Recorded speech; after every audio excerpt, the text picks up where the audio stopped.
यद्यद्रतिः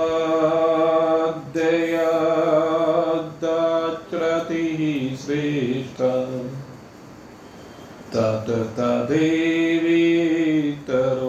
जनः स यत् प्रमाणं कुरुते लोकस्तदनुवर्तते।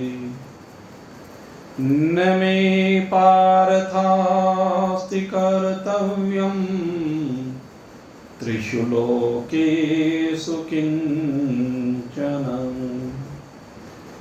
नावाप्तव्यं वर्त एव च कर्मणि।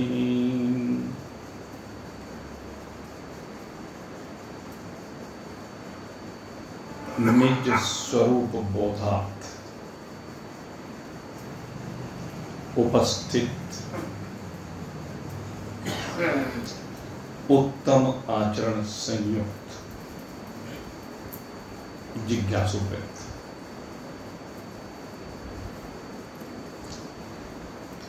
आज भगवान हमारे सामने जो बात रख रहे हैं वो बड़ी महत्वपूर्ण बात है। भगवान कहते हैं कि जो श्रेष्ठ पुरुष होते हैं, जैसा जैसा आचरण उनके द्वारा होता है, करते नहीं होता है, वही लोक में प्रमाण बन जाता है।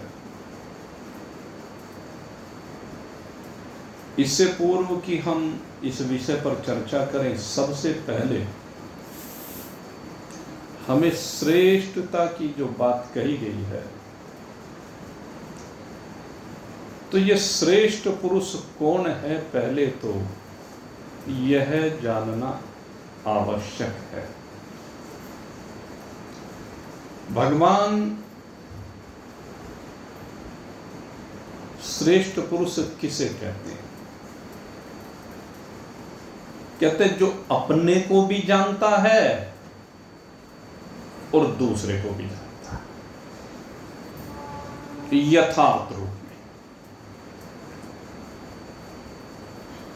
जो दूसरे से तात्पर्य क्या है? ये पंचभूतात्मक जितना भी जगत है, इस पंचभूतात्मक जगत को जानता है किस रूप में? कि ये लोक व्यवहार में काम चलाऊ है, लेकिन परमार्थ में अनित्य है, विनाशी है, क्षणभंगुर है। उसका जानना दूसरे को जानना ये है, और वो अपने को भी जानता है। अब विषय आता है अपने को जानने का। अपने को किस रूप में जानता है? तो कहते हैं अपने को अहम ब्रह्मास्मि रूप में जानता है। और ये अहम ब्रह्मास्मि रूप में जानने की जो स्थिति है, ये पहले अपनी मान्यताओं को हटा करके जाना जाता है। क्योंकि हम मैं रूप में बहुत कुछ को मैं कहते हैं। मेरा तो छोड़ दीजिए, पहले मैं की हम बात करें। जब मैं की बात की जाती है तो मैं को लेकर के सबसे पहले आरोपित मैं की बात करते हैं। क्योंकि आरोपित मैं अनेक प्रकार की है। और आज इस मैं को लेकर के हम जो विषय आपके सामने रखने जा रहे हैं, इसको आज भली प्रकार से आप लोग समझ लेना। क्योंकि बीच बीच में बहुत शंकाएं आप लोगों को उठती, आपको भी उठती हैं और बाहर से भी आती हैं। अनेक जिज्ञासुओं के द्वारा इन मैं को लेकर के शंका होना स्वाभाविक है। तो आज उस मैं के आरोपित रूपों को पहले रख रहे हैं, और मैं के जो आरोपित रूप हैं, सबसे पहले सर्वाधिक माने जाने वाला जो रूप है वो नाम है। जो भी नाम इस संसार में लोक व्यवहार के लिए जन्म के समय पर माता पिता आदि के द्वारा पहचान के लिए बना दिया गया, दे दिया गया, रख दिया गया, अधिकांशतः मनुष्य उसी को मैं कहने लगते हैं। जब भी किसी से पूछते हैं तू कौन है, तो वो उसी आरोपित नाम को मैं बता देता है। लेकिन ढूंढे जाने पर इस शरीर में या इस संसार में वो कहीं मिलता नहीं है, कहीं नहीं मिलेगा। इस शरीर में से नाम को निकाल करके दिखा दीजिए, अगर कोई निकाल सके, नहीं निकाल सके। ये एक लोक व्यवहार के लिए पहचान है। तो ये सत्य है कि मिथ्या है? क्या ये नाम मेरी वास्तविकता है? नाम तो जो माता पिता ने रखा, उसके अलावा कुछ और भी रख सकते थे, आरोपित है। और नाम का संबंध कर्म से भी जुड़ा हुआ नहीं है। नाम तो रामदास रख दे और काम करे शैतान वाले, तो फलीभूत तो नहीं होगा। नाम लक्ष्मी जी रख दे, लक्ष्मी देवी, और मांगती भीख फिरे, कहीं सार्थकता दिखाई देगी क्या? शेर सिंह नाम रख दिया जाए और डरता फिरे एक चींटी से भी, ऐसी बहुत सी बात। तो पहली बात है कल्पित नाम को मैं मानना। तो इस बात को तो हम सब समझ सकते हैं कि ये मिथ्या है, ये आरोपित है। इसके बाद दूसरी बात क्या होती है कि जिस जाति में उसने जन्म लिया है, वो शरीर जिस जाति में प्रकट हुआ है, जिस जाति के व्यक्ति में प्रकट हुआ है, तो जाति की भी अगर हम बात करें तो ये भी समाज के व्यवहार के लिए है, जिनका संबंध कर्म से है। प्रारंभ में जातियां कहीं भी जन्म से नहीं थी। जातियों का जहां से भी विभाजन प्रारंभ हुआ, पहले केवल वर्ण व्यवस्था बनाई गई, और वो भी कर्म से संबंध रखने के कारण वर्ण व्यवस्था प्रारंभ हुई। आप चिंतन करके देखें, आरंभ में ब्रह्मदेव से सबसे पहले सनकादिक ऋषियों के रूप में भगवान अवतरित हुए। ये चार छोटे छोटे बालक, इनका स्वरूप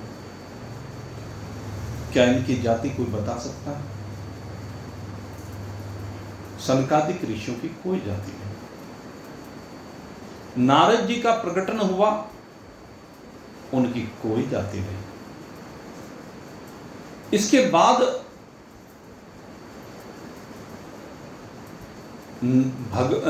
ब्रह्मदेव के अंगों से विभिन्न देवताओं के प्रकटन हुए और उस प्रकटन में यमराज जी का भी प्रकटन हुआ, कह लीजिए, धर्मराज जी का कह लीजिए, क्योंकि एक धर्मराज है एक यमराज है।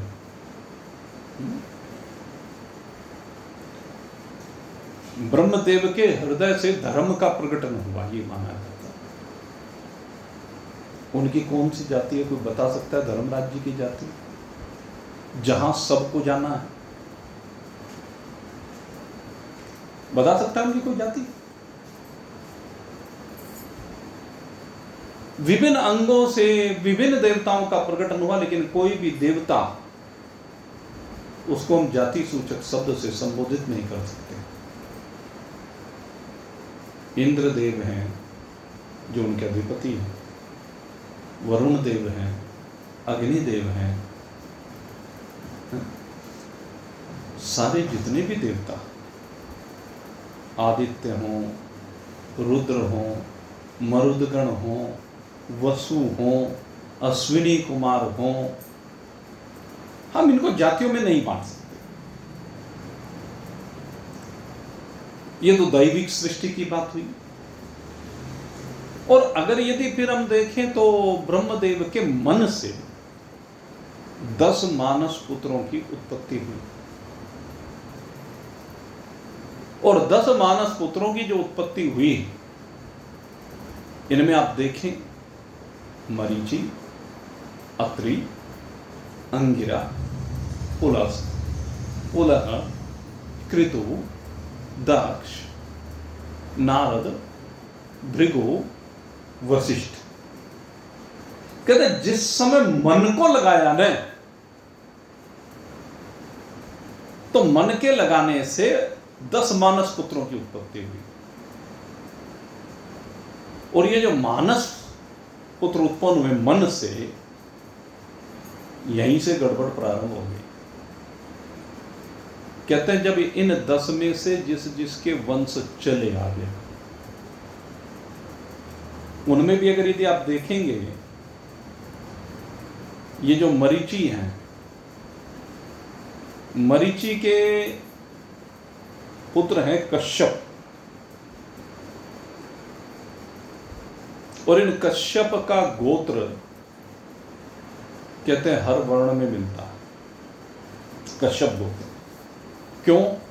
ये माना जाता है कि सारी सृष्टि की संरचना के हेतु ये कश्यप ऋषि बने। एक धर्म पत्नी इनकी दीति है, एक अदिति है, दीति और अदिति। और उनसे अब आप चिंतन करना कि मरीचि को हम क्या कहें, कश्यप को हम क्या कहें। सारे देवता भी इन्हीं से प्रकट हुए, सारे असुर भी इन्हीं से प्रकट हुए। हिरण्याक्ष, हिरण्यकशिपु जैसे असुर, वो भी तो इन्हीं की संतान है। आगे असुर परंपरा आगे बढ़ी, वो सब भी इन्हीं की संतान है। और आदित्यों की बात करें, आदित्य के पुत्र आदित्य, वो भी इन्हीं की संतान है।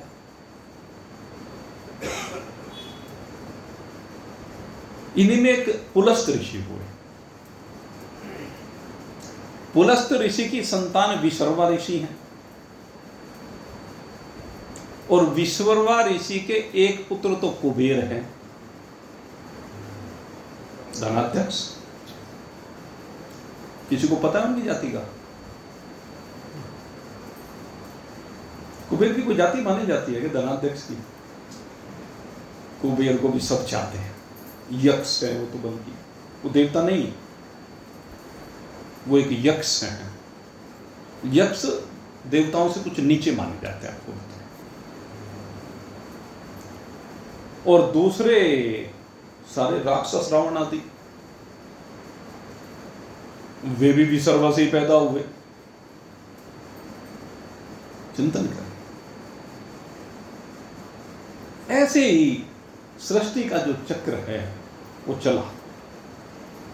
और कुबेर के बारे में एक चीज और बताऊं आपको भाई, जो बद्री नारायण का दरबार है ना, भगवान कुबेर से बड़ा प्रेम करते हैं। और जो भगवान के साथ वहां पर विराजमान हैं, आप चिंतन करना, जितने भी वहां पर विराजमान है कौन है बद्री नारायण के दरबार में? एक तो उनका वाहन विराजमान है गरुड़, तो स्वाभाविक है, वो तो उनका वाहन है भाई। माता लक्ष्मी बराबर में। बहुत से लोग कहते हैं कि यहां इस स्वरूप के साथ क्यों नहीं है, तो उसकी भी कथा आती है कि भगवान जहां तप कर रहे थे उसके बराबर में बद्री के पेड़ के रूप में माता लक्ष्मी का प्रकटन हुआ। तो भगवान तो उसकी छाया में आए ना। देखो यहां बहुत बड़ा विषय, भगवान भी लक्ष्मी जी की छाया में आए, लक्ष्मी जी के आश्रय में आ गए, लक्ष्मी जी उनकी रक्षक बन गई। ऐसी महिमा है बद्रीनारायण में माता लक्ष्मी में। तो चलो उनकी अर्धांगिनी शक्ति है भाई, तो दरबार में उनको तो उपस्थित होना ही चाहिए। अपनी शक्ति के बिना कोई भी व्यक्ति अकेला सुशोभित नहीं होता। और फिर वहां तो भगवान की बात है भाई। तो भगवान दरबार में माता को रखते हैं साथ में। कहते हैं नारद जी हैं, नारद जी को अकेलों को 6 महीने बद्रीनारायण दरबार में 6 महीने नारद जी वहीं रहते हैं। जब ये शीतकाल आता है, प्रतिदिन नारद जी भगवान की सेवा में उपस्थित रहते हैं। तो दरबार में इसलिए भगवान ने नारद जी को स्थान दिया। उनके दरबार में और कौन है? उद्धव। उद्धव उनके दरबार में विराजमान है। भगवान नर नारायण, नर और नारायण के रूप में भगवान जो वहां पर विराजमान है, उसमें उद्धव जी भगवान के साथ विराजमान है, भगवान के चरणों में। कितना सौभाग्य उद्धव का। लेकिन उस सौभाग्य के पीछे उसका समर्पण है। उद्धव जी चिरंजीवी है। उद्धव जी को भगवान छोड़ कर गए। उन सप्त चिरंजीवियों में उद्धव जी का नाम नहीं आता है, लेकिन भगवान ने उनको हनुमान जी की तरह से भागवत का ज्ञान प्रदान किया। स्वयं भगवान से भागवत प्रकट हुई और वो उद्धव जी ने ग्रहण की। तो उद्धव जी उनके प्रिय हैं। तो कहने का भाव यह है कि वो सब स्थान पाए हुए हैं, लेकिन कुबेर को स्थान दिया है। क्यों दिया है? जरा चिंतन करने का विषय है। मैं यूं ही विचार कर रहा था, भाई कुबेर है धनाध्यक्ष, धन की देखरेख करने वाला और संसार का पालन करने वाले हैं भगवान। तो कहते हैं जब संसार का पालन करना है तो संसार का पालन बिना पैसे के नहीं होता, बिना धन के नहीं होता।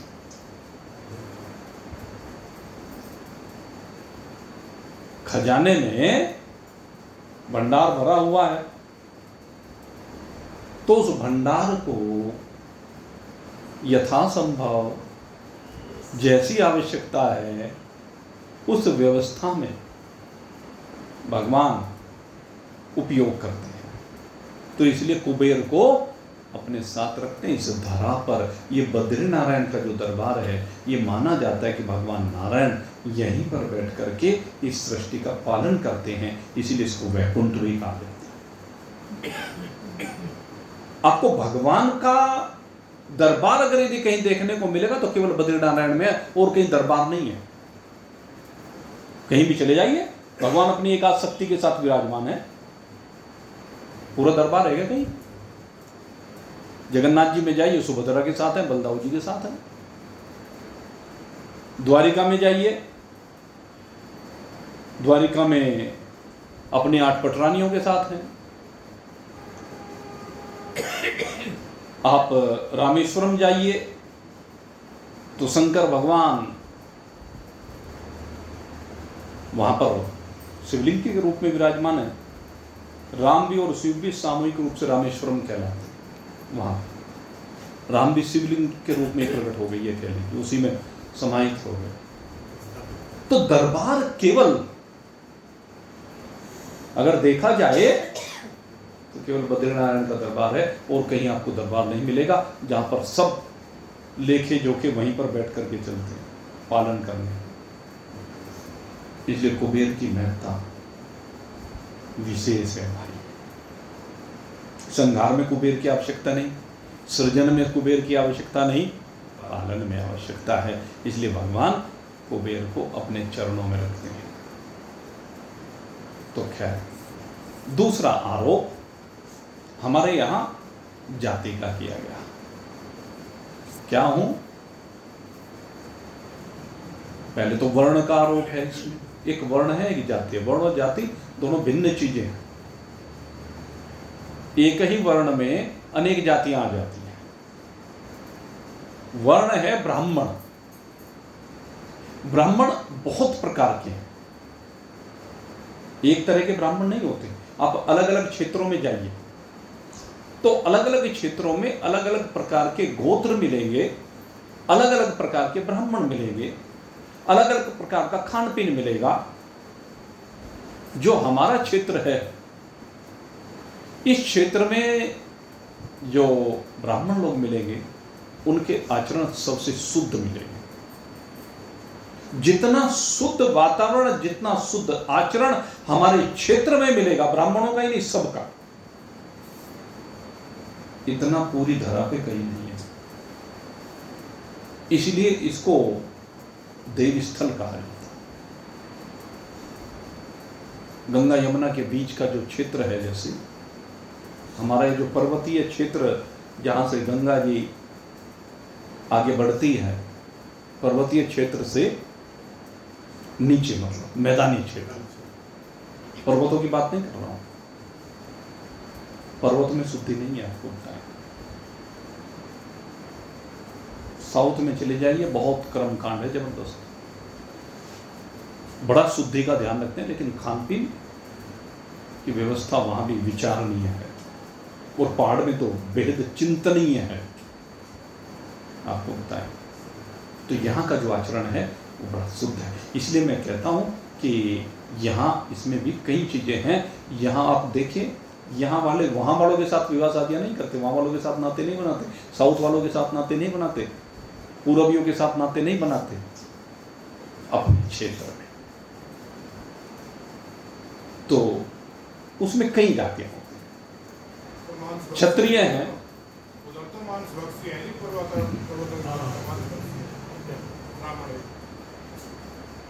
तो दूसरी बात क्षत्रिय की बात है। तो अक्षत्रिय भी अलग अलग क्षेत्रों में अलग अलग प्रकार के मिलते हैं। हर जगह पर एक जैसे क्षत्रिय नहीं है। जैसे आप यहां राजस्थान में देखें तो ज्यादातर राजपूत ही कहे जाते हैं, लेकिन केवल राजपूत क्षत्रिय नहीं। आप गुर्जरों में जाइए तो गुर्जर भी अपने को क्षत्रिय कहते हैं, जाटों में जाइए तो जाट भी अपने को क्षत्रिय कहते हैं। आप महाराष्ट्र जाइए तो जो मराठे हैं वो अपने को क्षत्रिय कहते हैं। वो हैं वास्तव में। आप पूरब साइड में जाइए तो यादव हैं, वो अपने को क्षत्रिय कहते हैं। वो सब अपने को क्षत्रिय कहते हैं। ऐसे अन्य जहां जहां भी क्षेत्र हैं, जिस जिस क्षेत्र में जिन्होंने राजकाज के कार्य किए हैं, जिन्होंने प्रजा की रक्षण का कार्य किया है, वो उस क्षेत्र में, उस क्षेत्र विशेष में प्रभावशाली लोग हुए, और वो क्षत्रिय कहलाए। अलग अलग जगह पर अलग अलग जातियां हो गई उनकी भी। ऐसी वैश्य हैं, वैश्य में बहुत जातियां हैं। जैसे हमारा क्षेत्र विशेष रूप से अग्रवाल समुदाय का माना जाता है। वैश्य में अग्रवाल हैं हमारे क्षेत्र में, और माहेश्वरी हैं, जायसवाल हैं, वार्ष्णेय हैं, एक साहू होते हैं अगर आप पूरब में जाएं, एक रोनियार होते हैं पूरब में, और भाई पूरे देश में, और मुझे पता नहीं उधर द्रविड़ देशों में क्या कहते हैं, गुजराती अलग हैं, राजस्थानी अलग हैं, मारवाड़ी लोग उसमें भी कुछ अलग तरह के हैं, उनके गोत्र अलग तरह के होते हैं। तो क्या है कि वो भी हर क्षेत्र में जो व्यापार का काम करते उन लोगों को वैश्य कहा गया। तो उसमें भी अनेक जातियां। उसके बाद आती है बात जो सेवा का कार्य करते।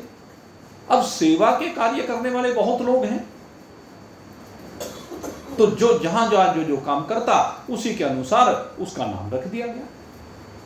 तो कर्म से, व्यक्ति के कार्य करने से उसकी जाति की पहचान हो गई। तो ये पहचान भी अगर यदि देखें तो इसका संबंध भी मुझसे नहीं है। कहीं है क्या? जाति का संबंध मुझसे नहीं है, वर्ण का संबंध मुझसे नहीं है। और कहीं व्यक्ति के, मान लीजिए जैसे कोई अध्यापक है, तो व्यक्ति जो अध्यापन का कार्य करता है उसको लेकर के कहती है भाई फलाना अध्यापक है, फलाना सेठ है, फलाना दानवीर है, फलाना धर्मात्मा है, फलाना दुष्ट है, पापी है, गुंडा बदमाश है, आतंकवादी है। तो ये भी प्रचलित है। लेकिन ये सब मैं नहीं हूं, ये सब आरोपित मैं है। इसके बाद खैर आगे चलते हैं, क्योंकि चर्चा फिर ज़्यादा विस्तार को प्राप्त हो जाती है। इसके बाद हम आए इस शरीर के ऊपर। अब असली मैं का काम यहां से शुरू होता है। तो अधिकांश मनुष्य इस शरीर को लेकर के, जो स्थूल शरीर दिख रहा है, इसको लेकर के मैं कहने लगते हैं कि ये शरीर मैं है। लेकिन परिणामतः है ये देखा जाता है कि शरीर मैं नहीं हो सकता। ये शरीर आकाश, वायु, अग्नि, जल और पृथ्वी, इन पंचभूतों के स्थूल समायोजन से, मिलन से, और शास्त्र की भाषा में पंचीकरण से, जब भूत स्थूल होते हैं, सूक्ष्म से स्थूल होते हैं, तो स्थूल भूतों के पंचीकरण से ये शरीरों का प्रकटन होता है। और ये शरीर मिट्टी है, अपने आप कुछ भी करने में असमर्थ है,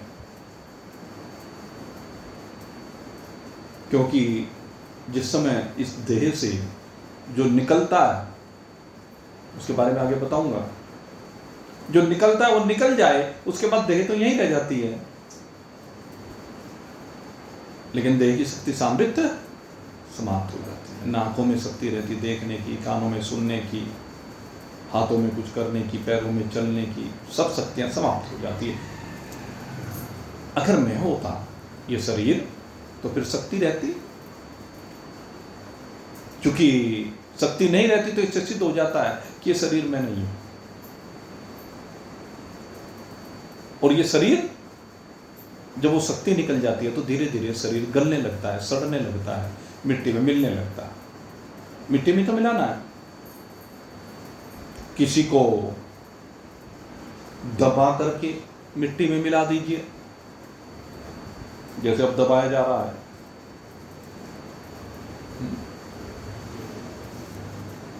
दो तो दबाया जा रहा है। धरती से बोझ उठ गया, अब जब धरती से बोझ उठता है तो धरा को भी सुकून मिलता है, क्योंकि इनका बोझ बहुत ज्यादा हो जाता है। तो धरती भी आह्वान करती है कि हे प्रभु, इन दुष्टों को मेरी छाती से उठाओ, ये मेरा दोहन कर रहे हैं, पापाचरण कर रहे हैं, बस इनकी शक्तियों को समाप्त करो। और किसी न किसी रूप में भगवान किसी को भेज देता इन दुष्टों का संहार करने के लिए। हर जगह भगवान को स्वयं आने की आवश्यकता नहीं, भगवान ने अपने कर्मचारी नियुक्त कर रखे हैं। तो 3 कर्मचारी नियुक्त कर रखे होंगे, भेज दिया उनको। और कई बार ऐसा भी होता है भाई, दुष्ट ही दुष्ट का काम, क्योंकि दुष्ट भी तो आपस में लड़ते हैं ना। वे केवल धर्मात्माओं को ही परेशान नहीं करते, दुष्ट दुष्टों को भी परेशान करते हैं। तो बड़ा दुष्ट, मैं छोटा दुष्ट, चलो मैं छोटा क्यों होता, मैं छोटे बाप का थोड़ा है ना। तो छोटे वाला बड़ा बनने के लिए जयराम जी तो शक्तिहीन कर दिया, साम्राज्य समाप्त कर दिया। अब कोई रोने वाला रोता रहे, अब जो दुष्ट के साथी होंगे वे तो रोंगे ही, जो दुष्ट के साथी हैं वे तो रोएंगे, और जो धर्मात्मा है, धर्मात्मा तो भाई आनंदित होंगे, हर्षित होंगे, खुशियां मनाएंगे, कहने लगे भगवान तूने बड़ी कृपा की, बस थोड़ी सी कृपा और ये कर दे कि एक भी ना रहे, सारों को निपटा दे। जैसे भगवान श्री कृष्ण आए और सारों को निपटा दिया। और ये जो उल्टे बोलने वाले हैं इनको उल्टा लटका दे। सबसे जरूरी ये है, क्योंकि यही तो सह देते हैं इनको। वो अतीक वो अशरफ इतने बड़े बदमाश नहीं थे जितने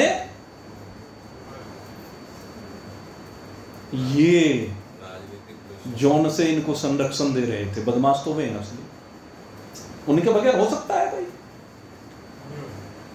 उनके बगैर नहीं हो सकता। यथा राजा तथा प्रजा,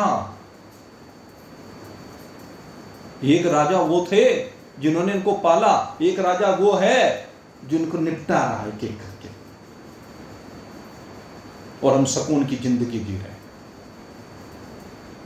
सुकून की जिंदगी जिसकी वजह से जी पा रहे हैं। और धर्मात्माओं का काम है कि जो आपको सुकून की जिंदगी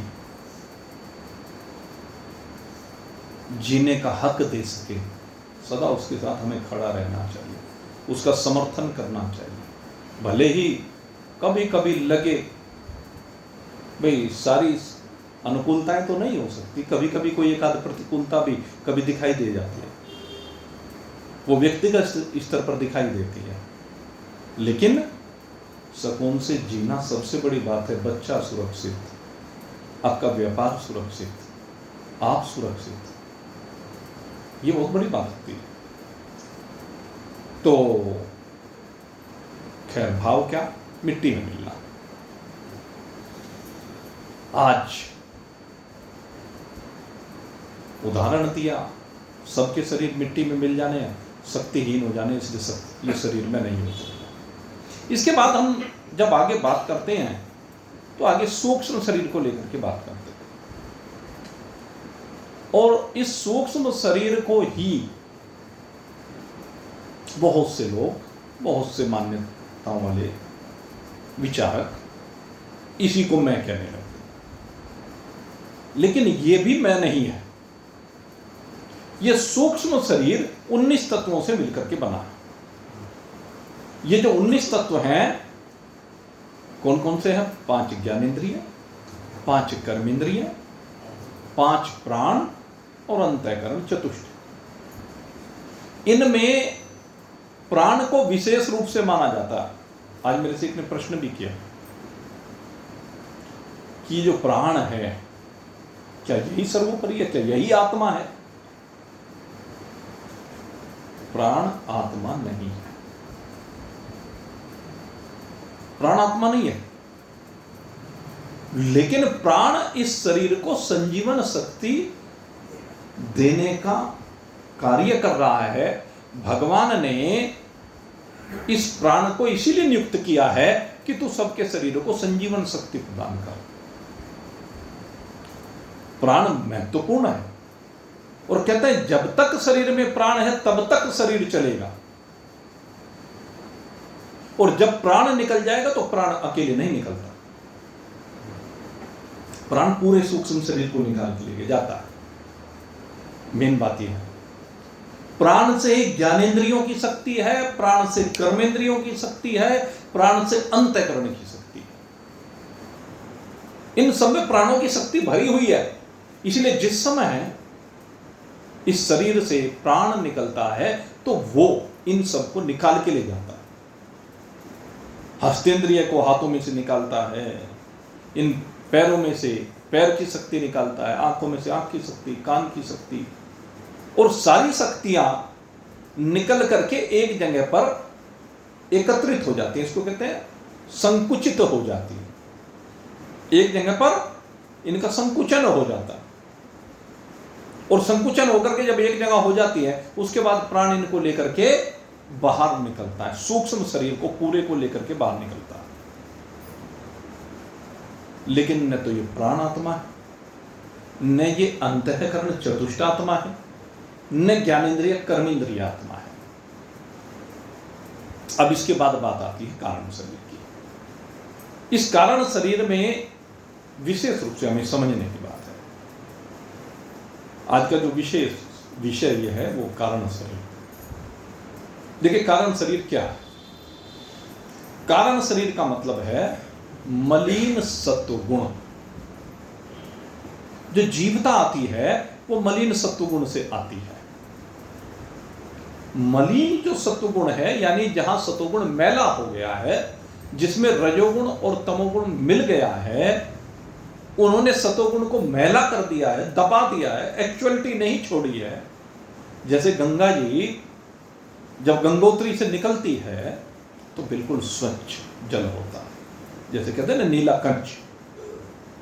लेकिन जैसे जैसे आगे बढ़ती है तो पहाड़ों की अशुद्धियां, मिट्टी उसमें मिलती चली जाती है, और वो गंदगी मिलने से धीरे धीरे कुछ दूरी तक तो पता नहीं चलता, लेकिन धीरे धीरे पता चलने लगता है। जैसे आप मान लीजिए एक स्वच्छ जल का एक ड्रम भर लीजिए और उसमें एक बूंद काले रंग की डालिए, एक बूंद, पता तो नहीं चलेगा। दो डालिए, तीन डालिए, एक एक बूंद को बढ़ाते चले जाइए। पहली बूंद उसकी स्वच्छता को कम कर देगी, जरा सी कालिख ले आएगी, लेकिन हम उसे पकड़ नहीं सकते। और धीरे धीरे जैसे जैसे बूंदें बढ़ती चली जाएंगी वो गादला होना शुरू हो जाएगा, और फिर एक स्थिति ऐसी आएगी काला हो जाएगा। तो कहते हैं ये जो मलिन सत्वगुण है ये गाधला है, काला नहीं है। ये समझने की बात है, मनुष्य के लिए कह रहा हूं यहां पे। मनुष्य शरीर में ये गाधला है, और वृक्ष के शरीर में ये काला है।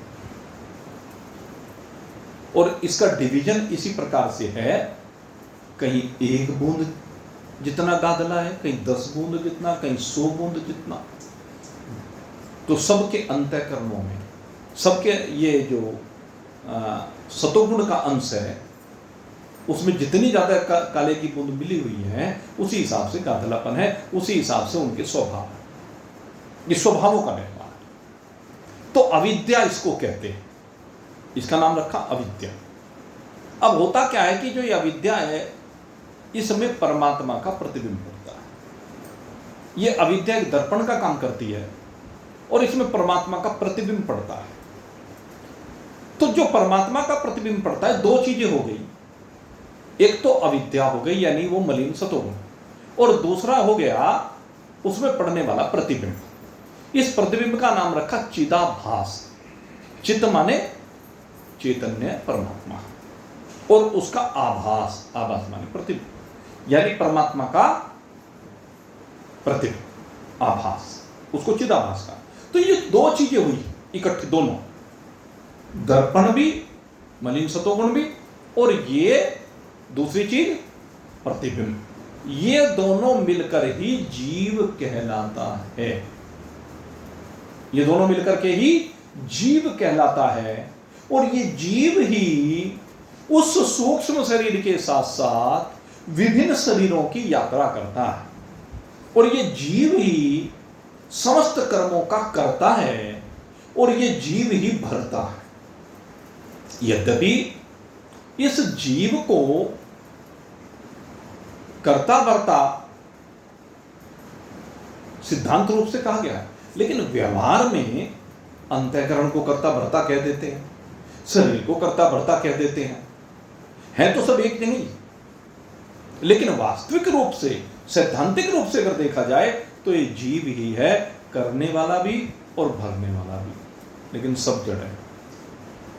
यहां तक सब जड़ है, ये भी सब जड़ है। जैसे स्थूल शरीर जड़ है, ऐसे ये सब भी जड़ है। फिर चैतन्य क्या है?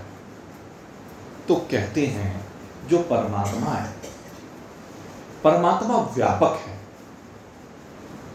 परमात्मा सर्वत्र है, और परमात्मा की जो पावर है, शक्ति, ऊर्जा, इसे जिस भी रूप में आप कहें, वो पावर सर्वत्र व्यापक है।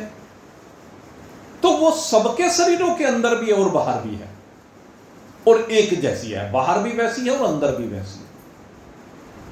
तो कहते हैं वो पावर ही इस जीवात्मा को, इस जीव को जीवात्मा बनाती है। जीवात्मा क्यों कहा? क्योंकि जब जीव को उसका आश्रय मिल जाता है, जीव के अंदर वो समाहित हो जाती है, या वास्तव में इसको कहा जाए तो आत्मा में जब जीव आरोपित हो जाता है, पूरा तो ये है सत्य, आत्मा में आरोपित, इस शक्ति में आरोपित है, शक्ति से आरोपित है, दोनों बातें, शक्ति में आरोपित है, शक्ति से आरोपित है। तो ये तीनों चीज मिलकर के जीवात्मा कहलाती है। परमात्मा का वो अंश जो शरीर को चैतन्यता दे रहा है, जहां पर यहां इस समय है तो यहां चैतन्यता दे रहा है, आगे बढ़ा तो आगे चैतन्यता दे रहा है, यहां वाला परमात्मा का भाग वहां नहीं गया, क्योंकि ऑलरेडी परमात्मा यहां भी है और वहां भी है, परमात्मा सर्वत्र है। तो जीव को शक्ति सर्वत्र मिल रही है। तो जीव को जो ये शक्ति मिल रही है, इस शक्ति से संयुक्त होने पर यह जीवात्मा कहलाता है। इसलिए कहीं कहीं जीव कहा जाता है, कहीं कहीं जीवात्मा कहा जाता है। जब तक जीव कहा जाता है वो जड़ है, और जब जीवात्मा कहा जाता है तो आत्मा के संबंध के कारण, आत्मा के संयोग के कारण, आत्मा के अस्तित्व के कारण वो जीवात्मा कहलाता है, चैतन्य कहलाता है। और ये सर्वत्र व्यापक तत्व है, ये परमात्मा ही है।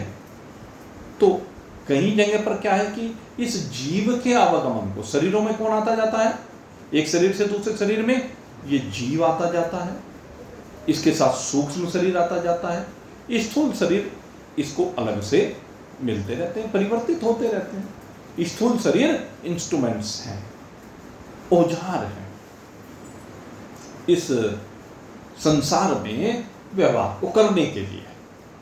तो इस प्रकार से ये अलग अलग भेद है। ये सब मैं शब्द से कहे जाते हैं। जाति, वर्ण, आश्रम, कर्म, इन सबको पहले जोड़ा जो बाहर की चीजें, फिर उसके बाद शरीर को जोड़ा, स्थूल को, फिर ज्ञानेंद्रिय कर्मेंद्रियों को जोड़ करके कहा, फिर प्राण को कहा, फिर अंतःकरण को कहा, फिर इस जीव को कहा, और फिर जीवात्मा को कहा। तो आत्मा की जब हम बात करते हैं तो वास्तव में ये जितने भी संबोधन हैं आत्मा के लिए सब अधूरे। आत्मा इन सब में है, शरीर में भी है, स्थूल में, ज्ञानेंद्रिय में भी है, कर्मेंद्रिय में भी है, प्राण में भी है, अंतःकरण में भी है, अविद्या में भी है, चिदाभास में भी है, जीव जो इन दोनों से मिलकर बना उसमें भी है। तो आत्मा है तो सब में।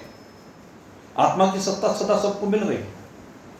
ये जीवात्मा आत्मा की सत्ता से ही शक्तिवान होकर के विभिन्न कर्मों का हेतु होता है, लेकिन ये आत्मा कहीं आता जाता नहीं, नित्य है, सर्वगत, स्थाणु रचनोयम सनातन। ये नित्य है, ये व्यापक है, ये अचल तत्व है, ये स्थिर तत्व है, सदा से ऐसा ही है। ये कभी भी कोई अदल बदल इसमें नहीं होती। इसका स्वभाव बिल्कुल एक रस है। हर जगह पर, हर जीव में, कण कण में ये बिल्कुल एक है। और इसी को लेकर के कहा जाता है अहम ब्रह्मास्मि। जब तक जीवत्व रहता है, अधिकांश मत जीवत्व तक जाते हैं, जीव आत्मा जिसको हम कहते हैं वहां तक जाते हैं और जीवात्मा को ही आत्मा मान लेते हैं। जबकि जीवात्मा और आत्मा का विवेक प्राप्त करके आत्मा को अलग करना है, जीव को अलग करना है। जब अपने स्वरूप का बोध हो जाता है तो ये सब मानी हुई चीजें लय को प्राप्त हो जाती हैं और ये आत्मा अकेला परमात्मा रूप से विराजमान हो जाता है। इसी को कहते हैं अहम ब्रह्मास्मि। मैं ब्रह्म हूं, अयम आत्मा ब्रह्म। ये आत्मा ही ब्रह्म है। तो इस प्रकार से ये मैं की बात की गई और ये जो विषय आज भगवान ने उठाया श्रेष्ठ पुरुषों का, उनको इस बात का ज्ञान होता है कि मैं ब्रह्म हूं और ये ज्ञान होता है वो दूसरों का भी किस रूप में, ये सब असत है, ये सब झूठा है, ये मिथ्या है, ये विनाशी है, ये परिवर्तनशील है। अलग अलग स्थान पर अलग अलग भाव में देखने में आता है, लेकिन जो इस यथार्थता को समझ जाता है उसी को श्रेष्ठ पुरुष कहा गया है। तो अब श्रेष्ठता के संदर्भ में अब इसका विस्तार हम कल फिर करेंगे भाई। आज तो यहीं पर अब विश्राम देते हैं क्योंकि समय हो गया है।